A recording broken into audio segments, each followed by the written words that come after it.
Hey guys, what is up? Kid here, Burn One, Shadowverse Evolved channel. Joined with me is Prescia. You want to say hi? Howdy. And then Shepard. Hello. Finishing out the set review here. We're on Haven. Then after this, we only have one more to go through. We're gonna kind of speed through this one a little bit, possibly. So here is the rating key. If you're starting with this video first, I don't know, you're crazy. Just start from the beginning, please. You know the Haven made. Yeah, exactly. This is a rating key. We changed the whole system. You can read this, but we'll get to the first card here. First card here, Marwin, Omen of Repose. 4-drop 4/4. On the normal side, I guess, is Evos for 4, or you can skip your turn and the Evolve is Faller. And then on the Evo side, it becomes an 8/8. Has Ward Aura on Evolve, increase your maximum play points by 1, give your leader +3 health, and draw a card. This card, when I was first looking at it, it was just such a weird thing to like even look at on the fact that you're going to skip your turn to evolve this card for free into this 8/8 Aura Ward.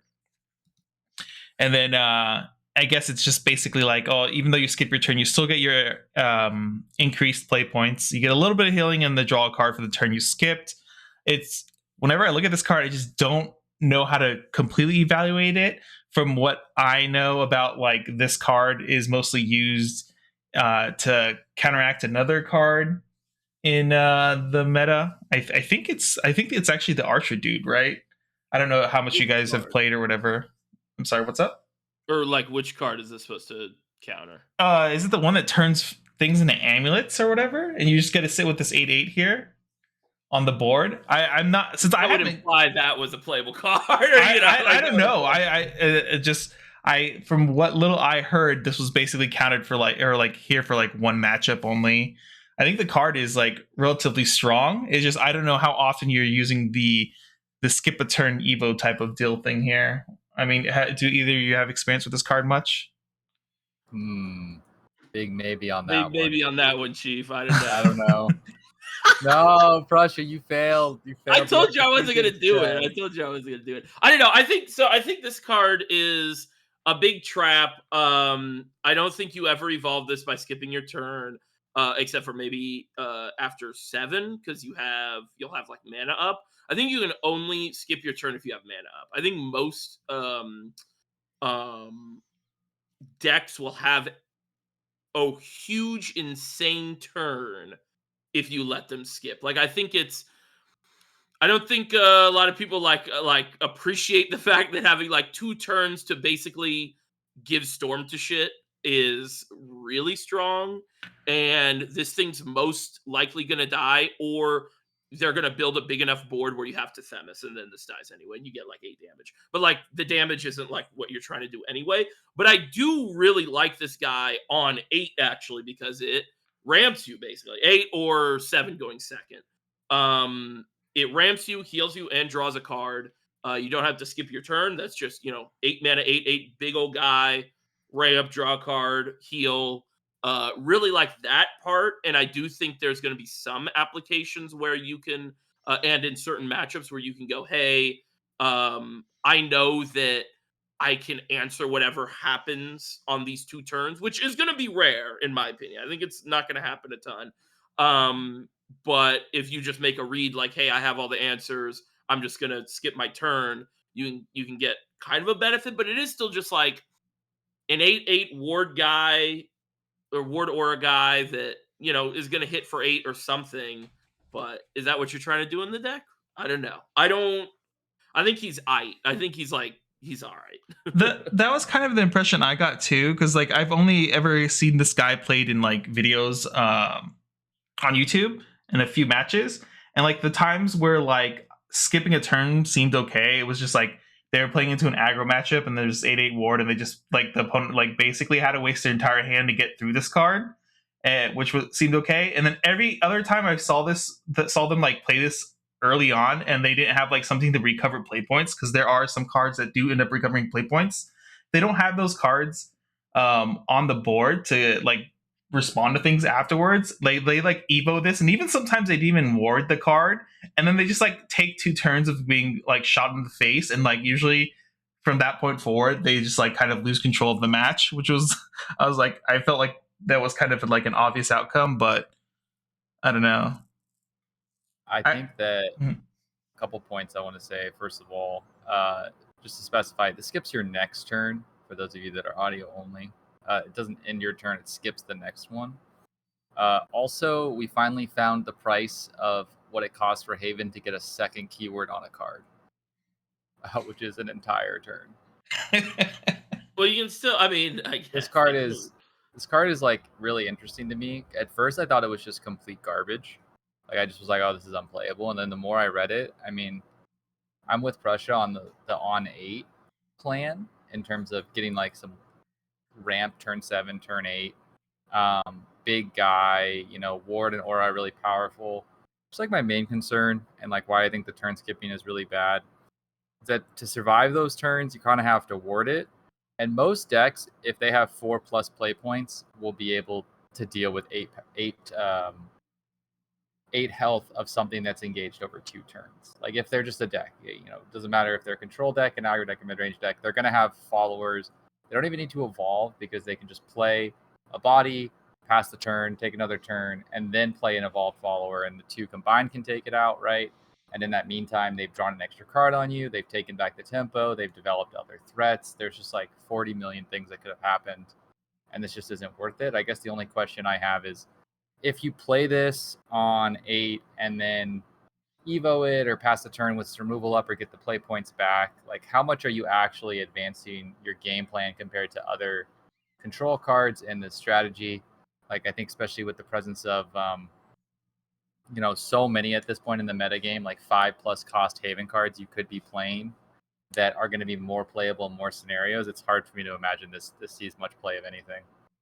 Yeah, I think you touched on something important. Is like it's very rare to not have to ward this guy when you skip the turn, because it is just like you're saying, almost every deck is going to have the ability to put out a huge number of threats or push whatever their game plan is on the 2 free turns. Yeah, and then I tried to think about, okay, so what if you play Aether to search this out and put it into play, and then skip your turn, and then you have 2 wards, and then you're just like doing so much work, and it's like, okay, well, Aether's already a ward. What if you just got a curate? What if you just got anything else? Well, Yeah. like Aegis. I mean, Aegis is the obvious. Well, Aegis, you have to. Oh, I'm talking about on 7. Oh, on 7. I mean, I think this guy's better than Curate on 7 for sure. I'm just saying, like the. I was trying to think of putting this guy 1 in, because I always look at Haven followers and say, all right, is this an Aether target? Can it justify a single slot? I don't know if this one gets there for me. I think 8/8 is just not enough. I just think the matchups are just really bad for it. Like I don't. I just can't envision a matchup that you're not already winning that skipping your turn is fine for. Like Lashena, it's fine for, but you should be destroying that matchup anyway. Every other, egg, I mean, you might lose like that turn, I mean, imagine you play this against Sword and you skip your next turn, and then Sword goes, all right, first turn, old man, old woman. Second turn. Immediately die. Me and Skaz played that matchup, and it was a really insane because he played on 4, he evoed, and then it was a really insane turn from usurpation that I was able to, just do way too much that it just progressed my game plan way too much, and I think there will sort of be a like I think this card will be present because it was played in every control Haven deck in Japan, and I do think that will be a relevant deck. And I do think you'll have to sort of look at your deck and go, okay, if this comes down on 4 or 5, what are my goals, for those 2 turns? And I think that is sort of like a game knowledge that you'll have to have, but I just don't think this guy is like actually good enough to be being played in a lot of numbers or even in any deck outside of Control Haven. And even then it's like, What I could see about this, the only real way I could see this card making sense is if it's a specific call out. If there's like a specific threat, a specific deck, and this is your tech to beat that strategy because they don't play very well into it. They don't play well into either half of it, right? Yeah. Like late game, if you just evo it the painful way, it's hard for them, or it's a deck where early game they just have no way, like an 8/8 ward aura wins you that matchup. I can see slotting this in. I don't really see that matchup yet, but we're still pretty early into set 5 testing. Like if there's a matchup where you do win by hitting your opponent in the face, then I could see that, because the payoff for skipping your turn is you get to swing for 8, which I just don't think is Haven cares about, right? In the construction that this would go in. The one thing that Haven does care about is like they can take a few turns to win the game, so having like a reliable threat that doesn't get answered is okay. But I think we've talked about this card a lot. I think we should just lock in our ratings. I was honestly leaning towards D, but after hearing and thinking about it more, I think I'm going to go with a C here. I think it's one of those cards that people are going to play, and I'm not going to be the happiest about it, but I could see myself slotting like one into a deck in the future. Yeah, I think you guys were right on the two. It's just I feel like this card just mostly in the control strategy completely. I've never seen it in anything else anyway. I do feel like there was, I don't know who I was talking to. Maybe it was some people from Southeast Asia that had some crazy meta going on, where they're like, the people started playing this to counter something else, which I thought it was the old man force stuff because there was a lot of force players there, but we'll see. Well, we definitely mirror that meta more than JP, so. Yeah. All right, Deus Ex Machina. This is a 5-cost follower, 4 power, 6 defense. Start of your end phase, you choose 1. Discard your hand, then draw 4, or you may recover 4 play points. So here we have the first play point recovery. This is great. You just have this in play, and then you play the Marwin, and then you skip your turn, and you get 4 play points back. This is a really hard card to rate, I think, because it's purely based on how good quick cards are that Haven has access to, and they do have the best quick card, Acolyte's Light. I just wonder how good,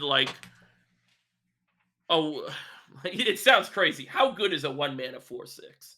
But it's like it's not that good because it's also dependent on the cards you have in hand. Like if you don't have any quick stuff, this card is awful. And it's also like not that high stats. Like 6 is where you want to be. For some reason I thought this thing had ward, but it doesn't, so it's even worse than I thought.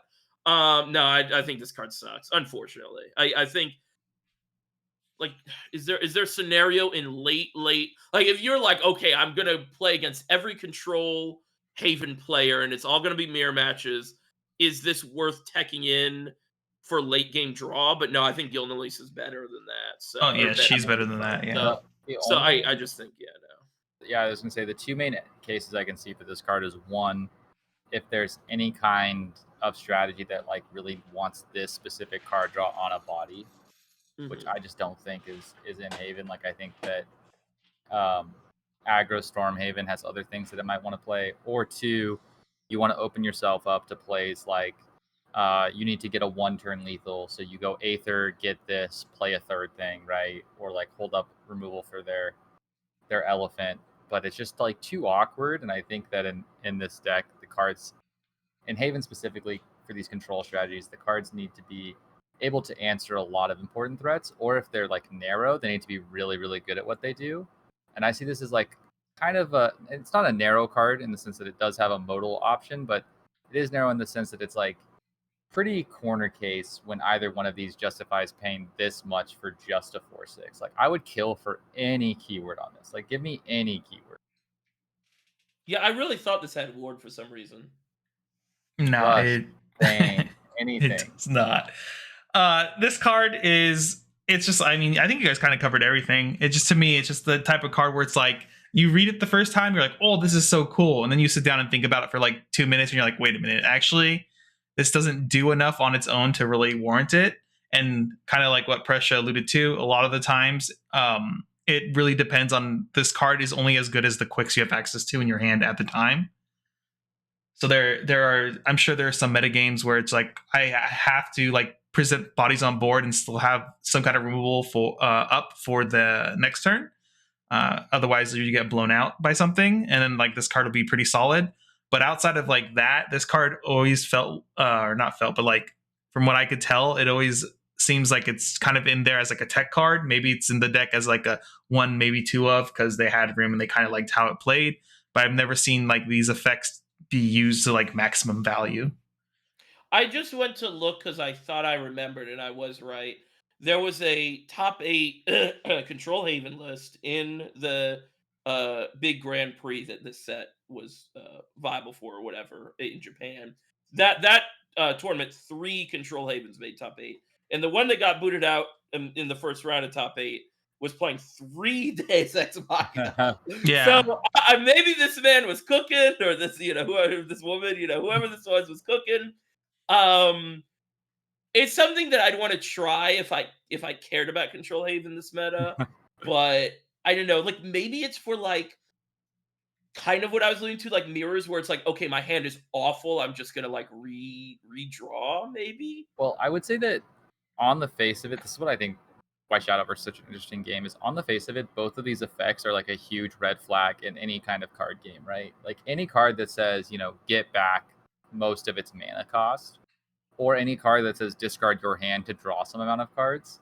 Both of those are like typically really strong effects because when you think of cards that say discard your hand, draw 3, draw 4 cards, you're like, that's like what aggro wants, right? Because aggro wants, aggro decks will want to empty their hand and then draw 4. Mm-hmm. Fortunately, this isn't Haven.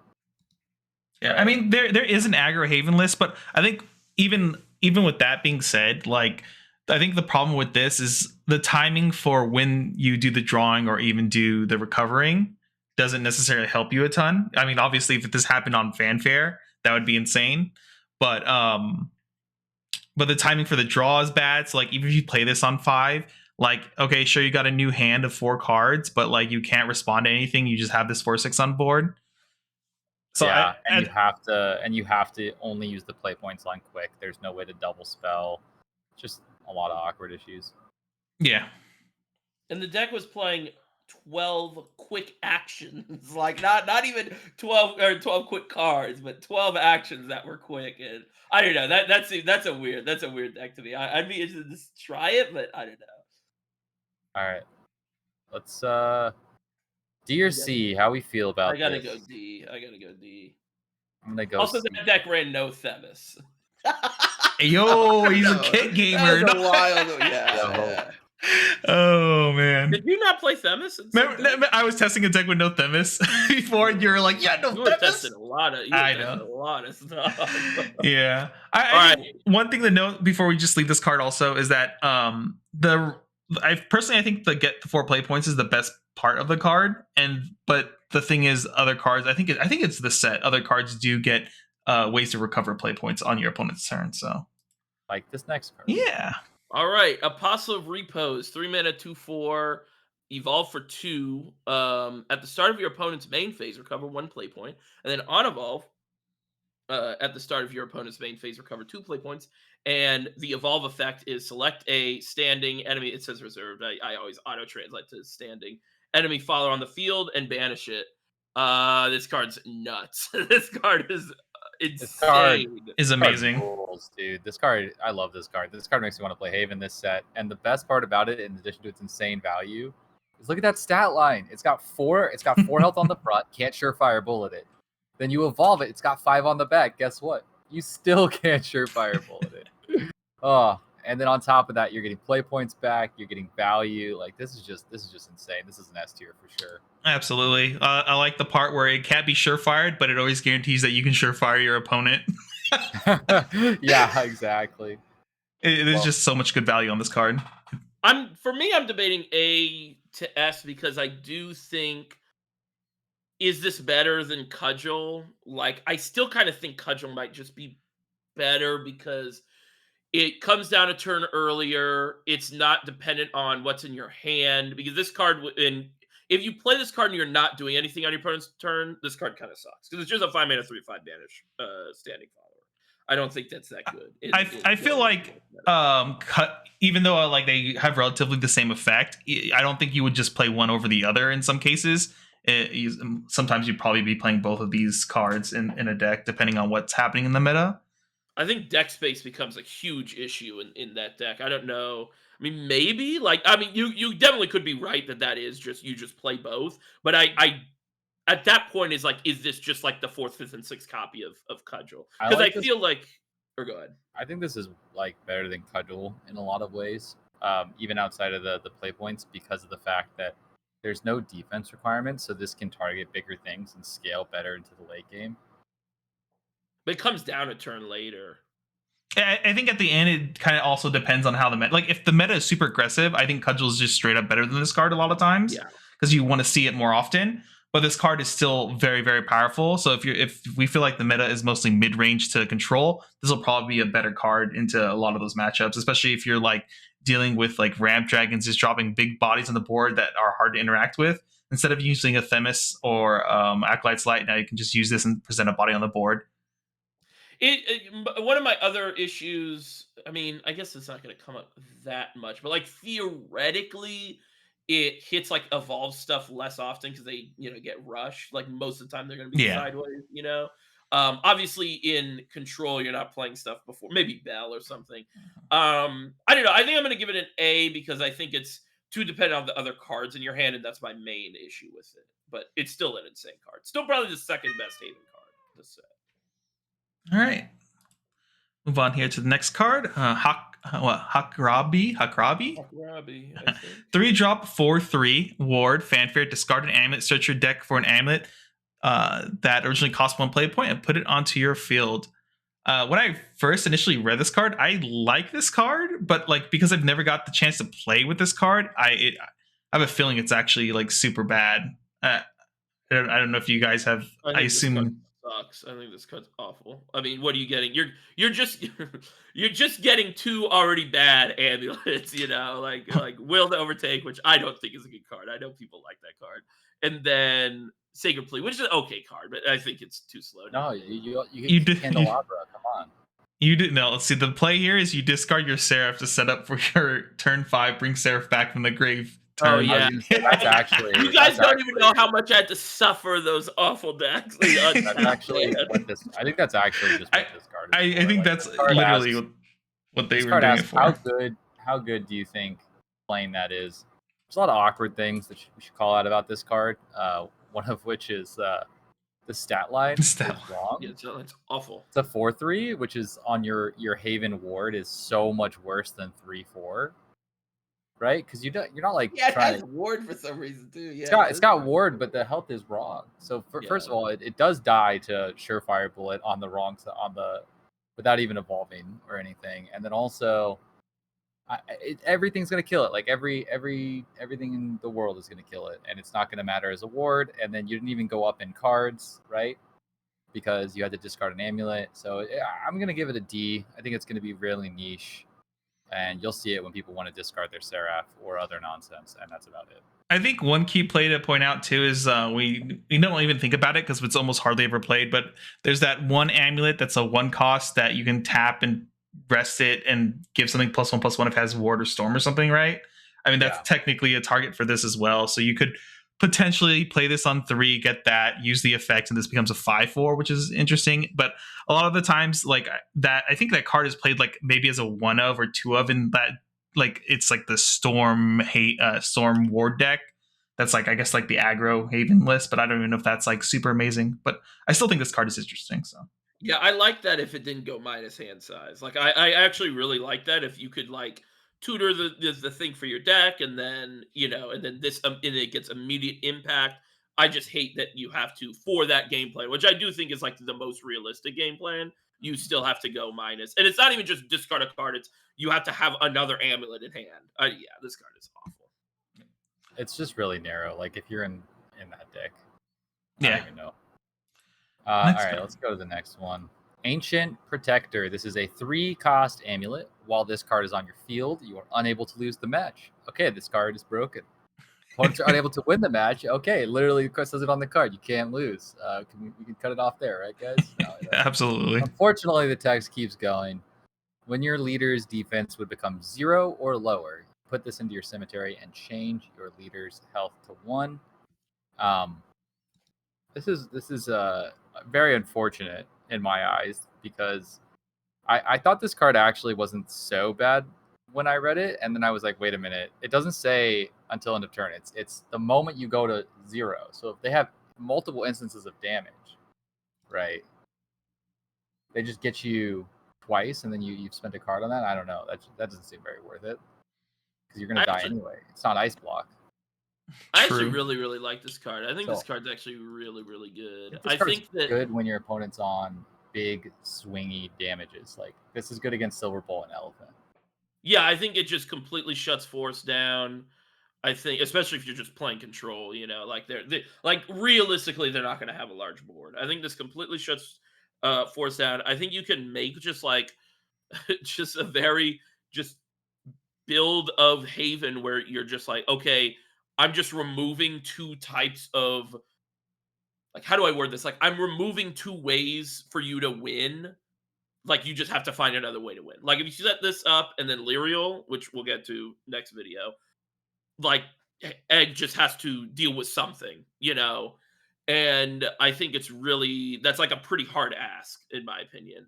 I really like this card. I think it's only 3 mana. I think that's a perfect like cost for this because in in slow mirror matches you just throw this down on 3 because you're probably not doing anything else. And then in late game scenario or in other matchups you just play this before the turn where you need to block happen. So like elephant turn, silverbolt turn, and I think a lot of these decks are so focused on one way to win that if you shut that down, you give yourself a really good chance of winning that game. So I really like this as a tech card. I think it just is dependent on the meta, but I think we're going into a meta where this will be good because I think it's good against Egg Haven. I think it's good against Forest in general.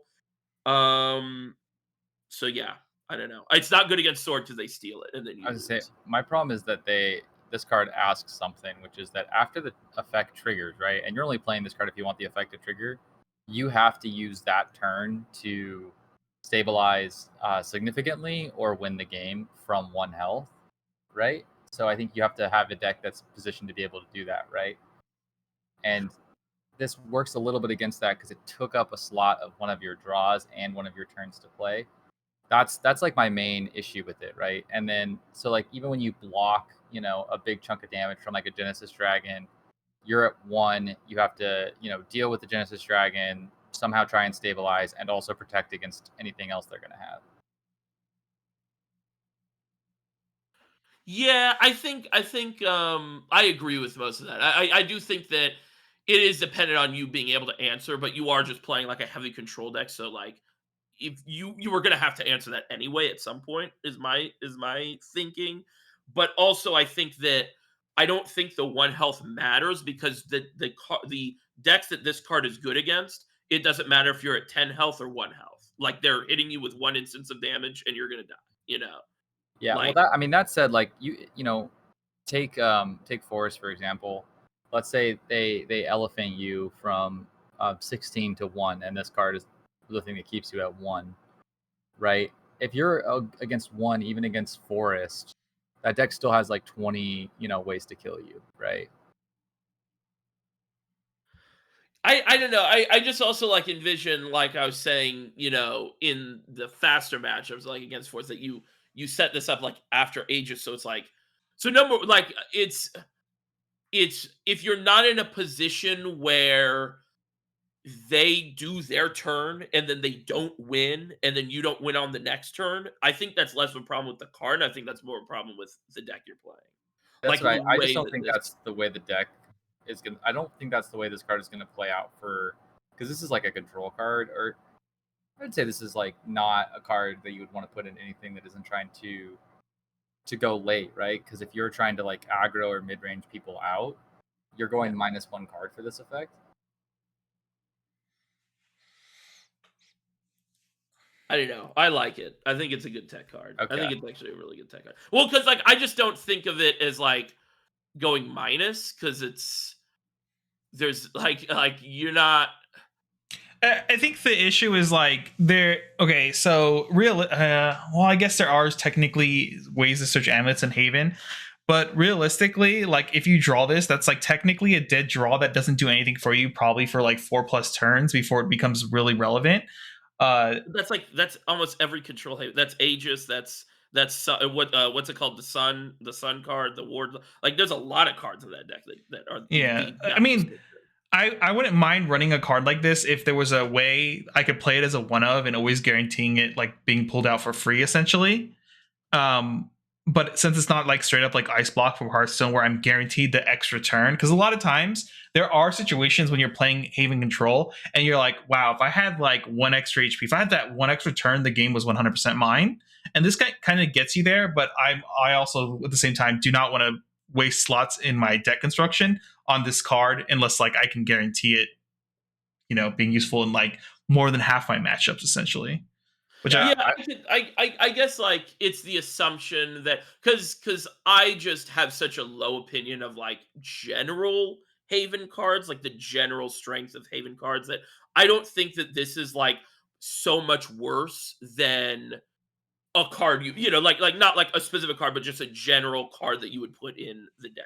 So like if you think that Haven has like really premium cards, then that makes sense. That thinking makes sense. But for me, it's like if I have to put this in over some other garbage card that that you have to hold for 5 turns until it becomes useful, then to me that's the same thing. And I think this can win some matchups by itself. That's basically what I'm saying. I think it's a I, good deck card. I have like 2 things I want to say, and I think I'm good talking about this card. So first of all, I would say I actually do agree with you, Prussia, that I think in general Haven cards are below the power curve for this game overall. Like I think in the power band of Shadowverse, most Haven cards land on the like lower side. That said, I think Control Haven is a deck that's not built in the cards; it's built in the aggregate, where it's like the sum of the moving parts make more sense. Like you play these 5, 6 cost cards that are kind of clunky in conjunction with the rest of the deck to like make a cohesive control strategy possible. Whether that's good in Shadowverse or not, that's like that's a different question. I think that this card kind of interrupts that like cohesion. I will say that to play devil's advocate for this card, the way I would see this card actually working is, and I think this is what you were alluding to, is you throw 3 of these in your deck and you just say, this is my ace in the hole against X and Y matchups. And then you build your deck to beat the rest of the field, right? You like Yeah. super tune your deck to beat everything else. And you just say, all right, I'm putting in 0 cards to beat this and that matchup, except for this card. And I'm betting that this is the winner. And I don't know if this card can actually be the winner, is my problem with it. But if it is, that might not be the worst strategy if you're expecting a diverse field. Because I just feel like this card is such a swing in one of Haven's like riskier matchups in Forest. Like I just feel like if you have this card in the deck, you almost just never lose to Forest. Is basically my thinking. So yeah, I don't know. I'm gonna give it a B because I think it should be considered. dang, that is a lot higher than I was anticipating you Well, putting it it. should Yeah. always be considered for the craft. I think yeah, that's Oh man. It's just like, to me, this card, like I've played with effects like this before, so maybe I'm just so snake bitten from like playing effects like this that don't guarantee you the next turn that I'm never high on these effects unless I basically accidentally get them for free along the way of doing my strategy. But Yeah. and I mean, if there was like, okay, so before we move on, look like if there was like combo decks in this game, like in Magic, I could see this being used to get to that turn to combo and win the game immediately. But a lot of times, in my opinion, is just like if this card doesn't give you the extra turn to give you the guaranteed win, then the card was a wasted slot in the deck. That's just how I view it right now. I mean, I know you mentioned like Ice Block in Hearthstone is a guaranteed card. Ice Block is a card, by the way, that says if you would lose the game, you don't lose the game in this turn, and it lets you live for 1 extra turn.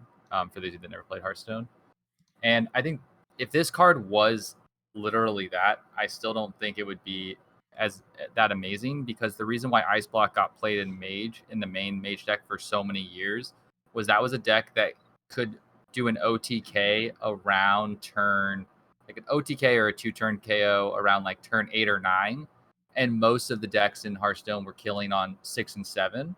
So buying 1 turn from 7 to 8 let you then turn around and do your OTK on them. And this is like not that deck. You know, Haven is not OTKing anybody. Yeah, I agree with that. I agree with that assumption, or like, you know, or I agree with that statement. Yeah, for sure. I think, yeah, I'll talk about it off the video because it's a Yeah. completely different game. And you know, we want to move on, but it reminds me of another card in a different game. But Ancient Protector, pretty cool. Am I next on this card? I believe Disciple so. of Repose. 2 mana, 2/2. At the start of your opponent's main phase, select an enemy follower on the field and deal it 1 damage. I mean, there's nothing to say. It's awful card. Woo! Let's go. I don't understand why. What was the card? Well, I mean, I love, you know, it's an iconic card from Digital, but Servant of Disdain got a 2/3. They're giving all the other like 2-drop in archetype cards 2/2 for some reason.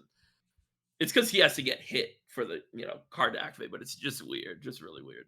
What's so weird to me about that design choice is like, you know, you play enough of these like random 2/3s like Spartoy Sergeant and Marvelous Sunday, where you're just like, oh, having a 2/3 on 2 outside of the other effects is actually still reasonable, far beyond when it should be. And I assume in set 5 that's still going to be true. Right? Having 2 mana 2/3s is like going to feel pretty good in addition to their effects. So just seeing them deny that to us sucks. And I don't even know if this would be playable if it was a 2/3, but I can sure tell you it sure as hell is not playable at 2/2. Yeah. All right, moving on here. Unidentified Subject. It's a 5-drop 3/7, and it has an evo. Becomes a 3/7. The front side is evolve for 2 whenever you draw a card, other than at the start of your turn. Give this follower +1 attack, +1 health. And the evolve side has the same effect, where whenever you draw a card outside of your main phase or the draw phase, give it +1/+1, and then on evolve, draw 2 cards. You know, this is actually a little awkward for me because this is what I majored in college. Unidentified Subject, strong.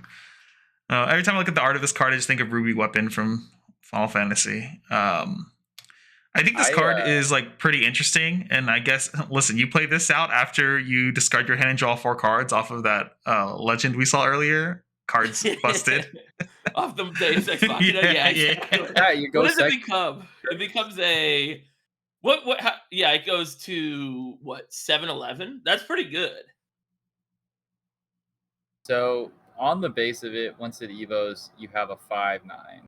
Yeah. For 7 mana. And then the idea of this card is that it has now drawn you 2 cards and will only get bigger in the future. I really like every single aspect about this card except for one. Just like, I really wish that it either evoed for 1 less or cost 1 less. I feel like this is just a lot of mana for what is essentially a big body that draws you 2 cards. Yeah, it's. I guess they were just too afraid that if this evolved for 1, it would be too strong. But at that point in the game, usually that's when everyone has access to like all their really high removal stuff that just like destroys things and doesn't care. Like from like what 4 play points and higher. So you're Haven, so you're not putting this in your Storm Ward Bejeweled Shrine Haven deck. I assume you're not. You're gonna put this in your mid-range control-y decks, but then the problem is this card does not protect itself. It doesn't protect you. It doesn't recover any health. It's just a card advantage engine that leads with like a body with a huge butt. I mean, if this, I don't know. Another thing where I would kill for any keyword on this. For any keyword. Yeah. Yeah, I think this card's awful. I wish it was like, I feel like it's like on the verge of playability. I think for a very long time, one of Haven's issues is the Evo space. I think is actually pretty tight. And you always just feel like you'd want an 11th or 12th slot. And if this was just like, did everything it did, but it was just 7 mana and did not evolve, I actually think this card might be pretty okay. But I think my main issue with the card is that it evolves, and it can't just be like, okay, here's like a late game draw engine that draws me, 2 cards, and it's a big body that they don't even necessarily have to answer because it's like turn 7, 5, 9, it's just 5 swing. But I would like it as sort of a late game draw engine. But it needs to evolve, and I actually think that's its main weakness to me. Also, in a control strategy, you could see a world where like you're supposed to keep growing this every turn, and you play protect the unidentified subject. But the problem with that is that it doesn't naturally get bigger from your start of turn draw. So like you have to be actively spending your play points and your card selection on other cards to make this card better. So it sucks. I think I'm gonna give this an F, even though the truth is it's a lot closer to playable, but like not in the sense that you could maybe play it, in the sense that like if they just tweaked a few things here or there on this card, primarily the mana, like it's just too much mana. Yep, I agree. I agree. Moving on. Silver Cog Spinner. This is a 4 play point follower with 5 attack and 4 defense, and it has fanfare. If you have 5 or more cards in your hand, recover 2 play points. If you have 5 or less cards in your hand, draw a card. I actually like this card. It's interesting. Like it does whatever you want it to do, right? Like if you have a bunch of cards to play, it lets you double spell. And then if you are short on cards, it gets you, gas. My only problem with it is that second mode is probably going to be a lot worse a lot of the time, because 4 mana 5/4 draw card is like not necessarily a card you're going to want to put in your deck. My other main concern is like I don't know if this how well this slots into any existing Haven deck. Like I mentioned, I think Haven really is a deck made in the aggregate. So I would have to like see if there's any list that would even want this, because at the end of the day, it is just going to be a 5/4 with no keyword, because it's Haven. They don't put keywords on Haven cards. Yeah, I think I agree with all of that. I think it's just its stats are just super weak. It's not something that current Haven would want, and I don't think that future Haven would even consider this, because as the game progresses, not even like thinking about like specific future, but just in general, as the game progresses, stat lines like these just suffer. Like I just don't think this card is really it's not playable now, and this would be the only time it'd be playable. Yeah. And then they hit on it a little bit too, like kind of Shepard alluded to, like literally the mana cheating essentially is like really, really strong in almost any game you play. And that's like the only mode that I really care about on this card. So it's like if you can't guarantee the mana cheating and getting 2 extra play points that turn, then I feel like the card there's just so much better other draw cards you have access to. It's just like, why are we playing this? Yeah, like if you're going first and then you play this and then Surefire something, or you go to their turn and Surefire whatever they play, that's actually pretty reasonable. That's pretty on game plan. It's just the fact that that's not at all guaranteed. That's not even close to guaranteed. Makes this card really rough. Yeah. And also in most constructions of this deck, the better play would just to Surefire and then play your card that like draws you a card or searches a card or whatever, or double Surefire, or hold the Acolytes, Surefire, or or hold the second Surefire, yeah. I like the effect. The body is just the problem. Give it a D because I like it. All right, Servant of Repose, 2 mana, 2/3. At the start of your opponent's main phase, give your leader +1 health. I think this card is really good in Elena, but I don't think Elena's that good. So, Elena Gaming. I mean, does this single card push Elena actually? Because it's so good for that archetype. I think it does help that archetype, like you're saying, because a lot of times we have to spend play points to build a board, but then we don't have play points left to crack something on our opponent's turn to heal and like get the buff on the opponent's turn as well. This kind of like circumvents that very easily. This reads to me like the classic Shadowverse digital 2 expansions after they introduce the archetype. They print this obscenely strong bronze card that pushes the archetype even more or pushes it into viability. Thinking about it more, I think that this card like is almost like the best Elena card in the deck, that it might push it. So I don't know actually what I want to rate this. I think this is, automatically the best Elena card, but is Elena viable this set? I mean, maybe. There's not a lot of amulet destruction going around. Yeah, I mean, it might be.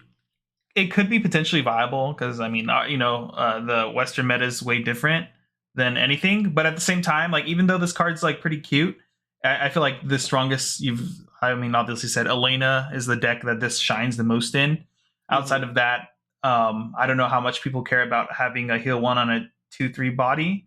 No, yeah, no. This Yeah, card's only for Elena, yeah. I'm gonna give this card the rating that I'm gonna start this set by giving Elena as a deck, which is I think it's like a C. I think I could see it. I could see it working. There's a few things to like about this card. I mean, for one, it's properly statted, so they do know that they're Mhm. allowed to do that. The life gain, is relevant. Not saying outside of Elena, but like in Elena, like gaining the life before Elena comes down is also fine. Sometimes you need to buy a little time. It goes to a 3/4, which is pretty okay. I don't know. It's like an okay card. It's like honestly the only problem I would have with it is it might be like the 41st card in your Elena deck. You really? You think this is the fourth? This is the fourth, fifth, and sixth card to me. Well, This card is the reason that I would even want to look at Elena in this meta. I guess you're right because I guess if you play this, if you're gonna play this card, you're playing a different kind of Elena deck than what I'm thinking of. Where I'm thinking of kind of like Skaz's set 3 Elena strategy that was more of like control with Elena Oh range yeah, 1. yeah, yeah, If you yeah. play that, like if you play that deck, this card doesn't really make it. I guess if you play Yeah, that's dedicated true. That's Elena, true. where Yeah, you're searching out Elena, you're building boards, because this card doesn't really play that well into the control-y game plan in the sense that yeah, one of the best parts about Control Haven is that against some matchups, like you'll kind of blank their early removal, like those snipes look kind of stupid when all you're putting into play is a bell ringer. And this can kind of turn on, obviously not snipe, but some of that other removal. So if you're going to commit to having this, you're probably going to want to commit to the full Elena package plus playing yeah. to the board, and you're just in like a very different deck. Yeah, yeah, I think you're right. I think I like Otto thought of this as just sort of like a more digital style Elena, where it's more mid range and tempo oriented. Yeah, I don't think this works in that style of control Elena, but I kind of want to try this at some point for this set. I definitely want to try a tempo Elena. I think yeah. the deck also gets a couple new like healing options that are pretty good. I think I'm gonna give this a B. I think I'm gonna. I think Oh, it's obviously should always be considered if you're playing one of the main archetypes of the maybe it is a C. I think it's better than a C though. I think you're completely right, Prescia. Because like when I look at this card, it's like I can build a tempo heal haven list, and then I think that's what makes it so like you no longer have to really play the pure control plan, kind of like how Skaz was playing Yeah. into the late game bodies. Instead, you can play more of a tempo game, and like your tempo pieces from earlier in the game like facilitate things that happened later in the game as well, which is good. So yeah. Maybe I'm overrating it. I Maybe will it say should be a this. C. I honestly might have given this something a lower grade, if not for the fact that the floor is actually just way higher than a lot of like synergy cards. Yeah. Yeah. Your opponent's also annoying. Your opponent's not the most thrilled about spending mana and cards to remove this. Yeah. All right. And just healing one is kind of nice. Yeah, it honestly is. Even in like the aggro matchups, playing this on curve is fine too. So Yeah, you play this against Egg, it heals you one, it kills a goblin or whatever. I mean, what more do you Yeah. want from that? yeah. All right, moving on here. Demon's Epitaph. It's a 2-drop 2/3 scary looking book. Evos for discarding a card, and then on the evolve side, it becomes a 3/4, gains Bane. Last word, deal 2 damage to each enemy leader. This card pushes Egg into territories no one has ever seen before. I hate this card because it turns like I don't know. I don't even think Egg is that hard of an archetype in the first place, but it turns Egg into this sort of like you have to plan your strategy out, you have to plan your card, your sequencing out to just I'm just gonna hit this guy in the head as hard as possible. We're going aggro, baby. This card is insanely busted. This card is insane. This card is so good. Discard a card, you don't care. You're Egg. It's a 2/3 for 2. It evolves into a 3/4. Boom. You have good stats. You can kill small things. Guess what? It also has Bane. You're going to kill big things. Guess what? It also goes face.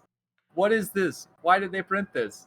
I can't. I'm going to lose this card off the top. Going to kill me every time. I feel it.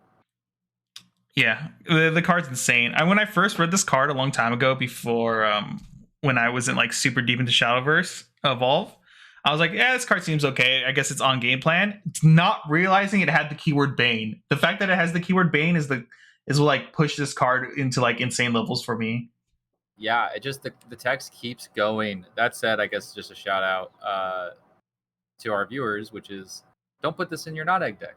When we're talking about how insane this card is, it is insane. If you have the card Humpty Dumpty, and in no other circumstance should you probably be playing this card.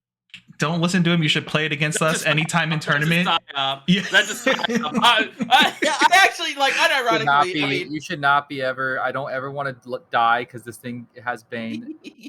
Okay, he's trying to. Yeah. Also, take Dragon's Oracle out of your dragon decks. It's not good anymore. Yeah, Dragon Warrior sucks. We've all said that Dragon Warrior sucks. Dragon Oracle should be gone. Yeah, Oracle and Warrior. Yeah, every dragon. Forte too, honestly. Get off Forte. Get on the BDK. I love that this card. I love that it's like, oh, you surefired me. Take 2 for me, please. Thank you. Like, yeah. Take 2 for me, please. Okay, thank you. Literally did my job. Before we hop on to the next card, do you think this card also? I'm interested in what you guys think. Does this make it so Trail of Light might be more of an option of playing an egg, or you just think Trail of Light is just completely useless still? I think the deck is just already. I want to I think it's already like 35 cards. I think it's already fairly an inconsistent deck. I don't think you want to be putting in the card that's like, if you have you have 6 cards at discard if you put this card in your deck. I don't think you want to have a card that only works if you Humpty or you play this. And I don't even think the payoff is that big. Like, because you're going to Humpty again at some point. Like, it's only good if it's the last time you ever discarded the game, is my kind of opinion. Yeah, I agree. I also think it's just a deck space issue. Like, you got to, like, 35 of the cards have already been set in stone, right? So. Yeah, and then in set 4, there was like some flex spots where people could like have fun, and some people were playing Dark Gene, and some people were playing Aether. It's like, going into this set, guess what? They printed the Demon book. Sorry, you have 3 more slots of the deck that are automatically taken up, Yeah. All right, next card here. The Saviors. This is a 1-cost Haven spell. You choose one of the following. You can either go get Marwin, Omen of Repose, the first card we reviewed that lets you skip your turn. And you can go 2 to that from your library. Or 2, you can select an enemy follower with 2 or less defense and banish it. Noticeably, this card does not have Quick. And I think you guys heard how we felt about Marwin earlier. I like this card. I even like... Because it can't ever be better than Marwin because it gets the card. And you're never going to put this card in your deck for the second effect. But it is so nice to have cards that do multiple things. Because that was one of the things I just hate about Shadowverse in general and Shadowverse card design is it always feels like, okay, this card does one thing if you have like 2 other things, or this card is the sole purpose you put the other 37 cards in your deck, and if you don't see it, you just lose. So I like that this not only gets it's not even a win con, but gets one of your main pieces of the deck if you're playing Marwin in, but it's also like, hey, I already have Marwin, or the situation, calls for it. Let me banish you, dude. Angel Sight plus this guy banishes the Demon Epitaph, so you can go -2 hand size to try to stop that menace. But I don't know. It's equal to Marwin, I think. I like this card a little bit more than Marwin, even though like I think if you're not playing Marwin, you're probably not playing this card. I like that if you go second and they present you like Bellringer on 1, you can just be like, yeah, banish that, and just move forward, and you don't. And that's what I like about this card a lot. Going second is a little. No, you are going second, right? And they're going first, so they play Bell on 1. Okay. Yeah. So, or even in aggro matchups, playing this as the secondary option of banishing Like there's not many 1-drops like what outside of skeleton on one that have like 3 health or whatever that you have to worry about. So this like answers every 1-drop like your opponent's going to play if you're going second, which is nice because I feel like as a control player you usually want to go second for the extra card and just the evos depending on what your deck builds like. But yeah, at the same time the card is only as good as the card it can search out of the deck in some ways. Yeah, I think this card sucks. I think you guys are too high on it. I think like 90% of the time the mode is the banish 2 or less defense. And I don't know. If it was quick, I think it would be like a B, to be honest. It one thing to note though, like I think if it does turn out that Marwin is like a silver bullet in like 1 or 2 matchups, this does let you play like 3 of this and only 1 or 2 Marwin, right? So you don't have to waste slots on Marwin because this will eventually either get you Marwin for when it's relevant, or at least like is good into the aggro matchups. So like against Egg, this banishes Feria or whatever the card's name is, right? So they can't bring it back, things like that. It's actually pretty big, yeah. Yeah, and they play a lot. Like they play a lot of goblins. Sword plays a lot of goblins. So this will always have targets in this meta for sure, at least for the secondary effect. Yeah, I think banishing. I didn't like really think about it until you just brought that up, but like banishing against Egg is like really strong. I will also say I think another thing that I kind of forgot about is that like this deck only has access to 3 copies of Angelic Snipe, and I think that 4th, 5th, and 6th copy of Angelic Snipe is actually really good. So maybe you do. Maybe this is better than the. I'll card bump this itself. to a C because I think you're right in that if you play 1 Marwin and some of these, and there's some amount of turn 1 removal spells. It's hard. I think I think Blackened Scriptures is like not a card that I think you can really play anymore, you know? So I'm like, all right, this is 1 less, but it also banishes, but it's not quick. And it's like trying to evaluate it only on that second half, really. Because like I never really want to be searching Marwin. I don't think it's like that good. Yeah, like I said, you're probably only ever using the first mode if like literally that card is a silver bullet and wins you the matchup. Otherwise, it's just like going second. This card probably feels amazing to have in your opening hand. So, all right, next card. All right, Realm of Repose. Quick activate, engage this card. Put this card in your cemetery. Your leader can't take more than 4 damage at a time this turn. Just want to shout out this card from Digital. It won me a top 8 game. It works completely differently though, but I like this card, similar to the Ancient Protector a few cards ago. Sort of a way to stop certain decks, stop just big damage decks like Forest doing Elephant, Forest doing Silverbolt. That's kind of it for like big instances of damage, but I don't know. I just think this is worse than Ancient Protector, in my opinion. I feel like that might be opposite to you guys' opinion, though. So my only issue here is when we think about like in game, how often is it like we're in situations where, well, I guess this like, I guess if in response to a 4-day face, we're only going to eat 4 instead of 7, right? Which is like a heal 3. That's not too bad, I guess. 4 seems like such a high hurdle. Like if this was 3 damage, I think it would be a lot better by like huge margins. But 4 is like too much. I don't know if it's unplayable, but it's pretty bad. I don't think it's Ab. I definitely don't think it's Ab. I think it's D. I think it is D. Card's unplayable. If you look at like if it was a lower number, I could see it. But the way I look at it is like, all right, Ancient Protector effectively says, when Elephant attacks you for 9, you gain 8 lives. You can read it as like a life gain card in that sense. This card is like doesn't prevent you from dying, is likely not going to gain you that much life because how many instances of damage are you going to be taking that are 5+ in a turn?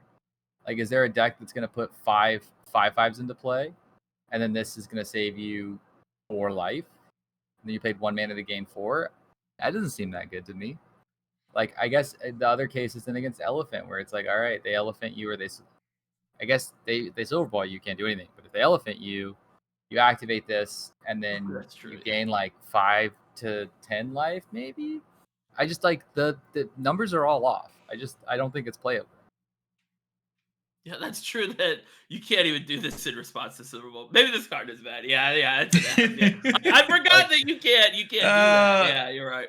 Like your opponent Genesis Dragons you, and this card becomes 1 mana, gain 8 life, and that's about as good this card's gonna be.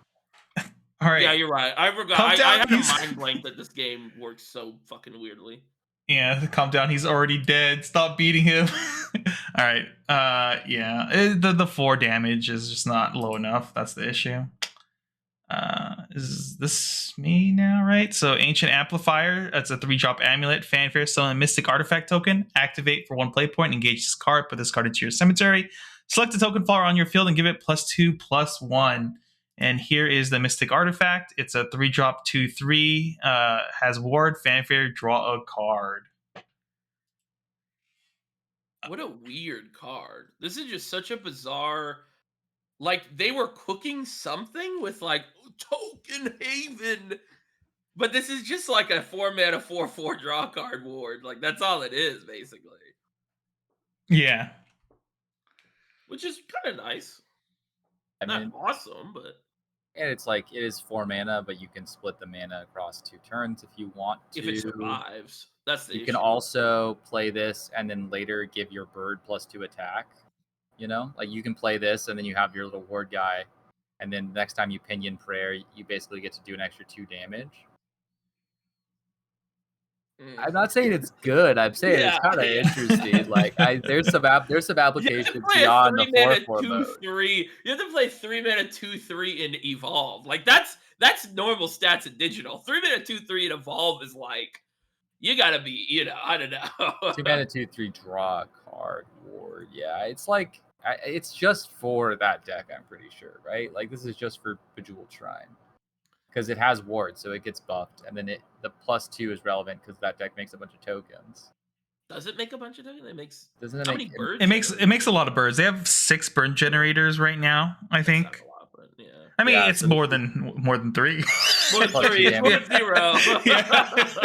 So this is like +2 damage on a bird later. I don't know. It's not good, but it's I think it's not. You're right. It is a card. I think it's an F. It adds a count to Barbarossa that Dean's gonna hit me with again. Oh so. my Oh, God. true. All right. Is that actually it is the end of Haven. We ended on such a lackluster card. Yeah, exactly. Yeah. All right. How you guys feeling about Haven? I want to try Lena now, actually. Like thinking about it more. Like there's more healing options than I initially thought. I always knew that 2-drop existed, but just thinking about it more, I think it could be kind of well positioned as like sort of like a roguish, might win a couple matchups because I think healing in general can just mess so many decks up, and if you're being able to like push tempo as you're healing, kind of interesting, but. I think that's it. That's the only thing really for me. Yeah, I think like they got once again, I think Haven got like some cool tools and a lot of things I complained about before. I've been like slowly being addressed in this set as well for like playing like a control game plan and stuff. And I think it is interesting that 2-drop does kind of open up like more of a tempo Elena game plan Elena game plan, which I'm interested in seeing how that develops. But also, I just like playing control decks, so I might just build the control deck that got the highest placement in the GP and play that and call it a day. So, Yeah. I mean, I like control too. I'm excited. I'm gonna give this one an S for Skaz tier. The Haven gamer who couldn't join us today, and I'm excited because I think every single set except for the last one, I'm like, all right, what are the Haven guys cooking? It's always interesting. So even if I'm not going to play a lot of Haven, I'm really excited to see what Kit's going to cook and some other people are going to cook. And then I might hop in the kitchen a little bit too with Prussia. We might come up with an Elena deck that could easily go 5 and it could easily go 3 and 2 for top 8. I mean 3-2 top 8, and then you just get a couple good matchups. It's easy peasy. All right. Well, I think that is it. Here's some of our socials. Follow us on Twitter /X, whatever you want to call it. I think besides that, thanks for watching, everyone. Make sure to like, comment, subscribe. We've been enjoying all the comments, and we've We did get that one comment earlier. I think Shepard said, I don't know if he said during the recording, but someone did comment about us not reading the attack and defensive followers, which is an issue if they're only listening. So hopefully that person enjoyed this one. I guess with that being said, we'll see you guys later. Bye-bye. Bye.